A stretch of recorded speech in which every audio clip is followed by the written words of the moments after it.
ITR file करने की last date 15 सितंबर 2025 अब केवल एक हफ्ते दूर है।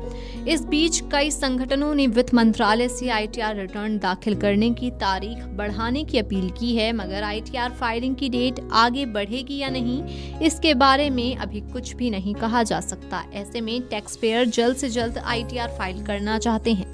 जल्दबाजी में काम करते वक्त अक्सर कई बार गलतियां भी हो जाती हैं। अगर आप भी इस समय आईटीआर फाइल कर रहे हैं और गलतियों से बचना चाहते हैं तो ये वीडियो आपके लिए है। आईटीआर फाइल करते वक्त अक्सर हम कुछ बातों पर गौर नहीं करते, जो बाद में एक बड़ी गलती बन जाती है। इससे रिफंड मिलने में भी दिक्कत आती है। आइए इन गलतियों के बारे में एक एक करके बात करें ताकि आप आईटीआर फाइल करते वक्त इनका ध्यान रखें।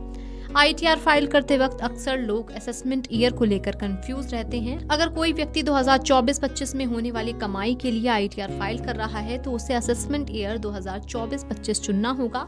हालांकि अक्सर लोग इसमें गलत चयन कर लेते। आपके सभी वित्तीय लेन देन और टीडीएस जैसी जरूरी जानकारियां एनुअल इंफॉर्मेशन स्टेटमेंट और फॉर्म 26AS में होती है। रिटर्न दाखिल करने से पहले इनकी जांच जरूर करें। अगर इनमें और आपके अपने बैंक स्टेटमेंट या फॉर्म 16 में कोई गड़बड़ी हो तो उसे पहले ठीक करा लें। इससे रिटर्न में गड़बड़ी नहीं होगी और रिफंड भी जल्दी मिलेगा।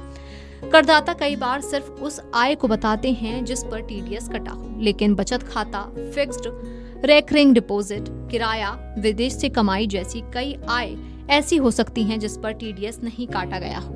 कई बार इन्हें नजरअंदाज कर दिया जाता है, जिससे टैक्स की गणना गलत हो सकती है। इसका पता चलने पर आयकर विभाग जुर्माना लगा सकता है।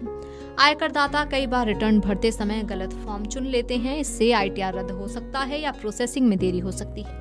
ये भी ध्यान रखें कि अगर शेयर या इक्विटी म्यूचुअल फंड में पूरे वित्त वर्ष में 1.25 लाख रुपए तक का लॉन्ग टर्म कैपिटल गेन कमाया है तो नए नियमों के तहत आईटीआर 1 फॉर्म भर सकते हैं। पहले आईटीआर फॉर्म 2 और 3 भरना होता था। साथ ही कई बार टैक्स पेयर्स नई बदलावों पर ध्यान नहीं देते, जैसे कि बजट 2025 में टैक्स से जुड़े कई नियमों में बदलाव किए गए हैं। रिटर्न दाखिल करते समय इन पर ध्यान नहीं देंगे तो परेशानियों में फंस सकते हैं।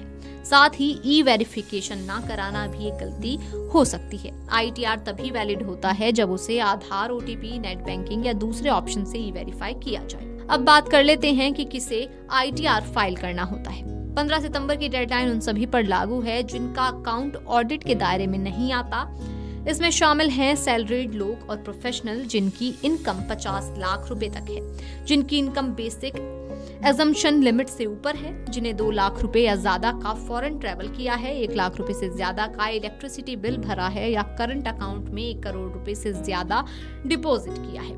प्रोफेशनल इनकम 10 लाख रुपए से ज्यादा वालों पर भी ये नियम लागू हैं, जिनका टीडीएस या सीटीएस 25,000 रुपए से ज्यादा है, जिनके पास फॉरेन एस्टेट हैं या फिर जो फॉरेन एस्टेट के बेनिफिशियरीज हैं। Video desk amarujala.com। अगर आप ये वीडियो YouTube पर देख रहे हैं तो हमारे चैनल को सब्सक्राइब कर बेल आइकन दबाएं और Facebook पर देख रहे हैं तो हमारे पेज को लाइक करें।